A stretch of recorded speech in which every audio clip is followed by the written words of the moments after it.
Shalom Aleichem, Mishpachim.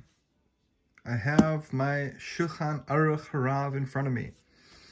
I am going to read section 3 regarding laws of washing the hands. Netilas Yadayim. And if you guys don't know, the author of this sefer is Rabbi Shneur Zalman of Liadi. He is called the Alter Rebbe, and he is the founder of Chabad Hasidus. Laws relating to washing the hands. Section 4, not section 3, section 4. And I will begin. Our sages ordained that one should wash his hands with water every morning and recite the blessing Al Netilas Yadayim, praising God for the mitzvah washing the hands. The rationale for this ordinance is explained by some as preparation for the morning recital of Shema and Shmoneh Esrei. For the hands are active and probably touched unclean parts of the body during sleep, as will be explained. A supportive allusion to this washing may be found in the words, I will wash my hands with cleanliness, and I will encircle your altar, O God, raising my voice in thanksgiving. If water is not available, one may clean his hands with any substance that serves that purpose, as will be explained in section 92. For the verse does not state, I will wash my hands with water, but rather in cleanliness. Nevertheless, it is a mitzvah to go as far as a mill to seek water for the morning washing. Even if one is on a journey, one should retrace one's steps as far as a mill, as will be explained in that section. A blessing is recited for this mitzvah, as is done when fulfilling any mitzvah of rabbinic origin. By contrast, a person who needs to clean his hands before studying Torah or before mentioning God's name in any blessing, apart from the recitation of Shema and Shmoneh Esrei, need not search for water. It is sufficient that he clean his hands with any substance that serves that purpose. Therefore, even if a person in such a situation washes his hands with water, he should not recite a blessing.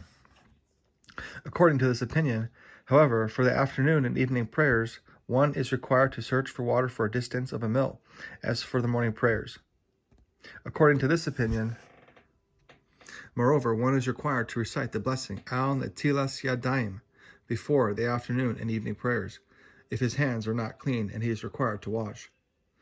This, however, is not the prevailing custom throughout the Jewish world. Instead, the blessing Al Netilas Yadayim is recited only in the morning, for this was the practice ordained by our sages, to wash one's hands with water in the morning alone, not so that they should be clean before prayer, but for the reason explicit in the Zohar, and also mentioned in the Talmud, to remove the spirit of impurity that rests on the hands that results from the withdrawal of the soul's holiness from the person's body at night when he is asleep. The washing enables the person to sanctify himself in God's holiness by the pouring of pure water from a container, just as a Kohen in the Beis Hamikdash would sanctify his hands, washing from the basin. This is the reason our sages ordained the recitation of the blessing, which states, Who sanctified us? Who sanctified us with his commandments?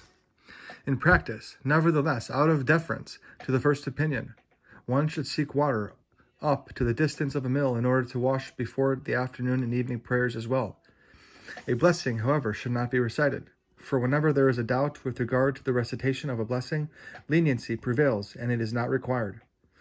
Moreover, at those times, it is unnecessary to wash from a container. The hands may be rinsed in water in a container even if it is not whole, or in water collected on the ground, even if the water does not amount to a revi'is, and even if it would be otherwise invalid for washing before a meal.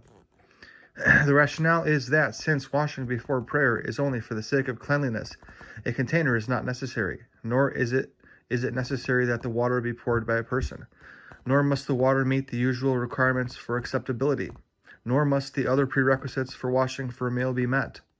However, as when washing for a meal, one must wash the fingers up to the joint,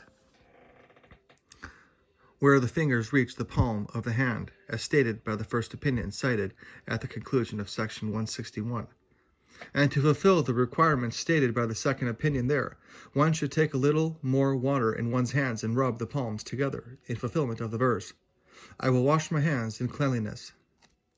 In the Talmud as well, the sages cautioned about this spirit of impurity that rests on a person's hands upon awakening, saying that it is not removed entirely until he washes them 3 times alternately.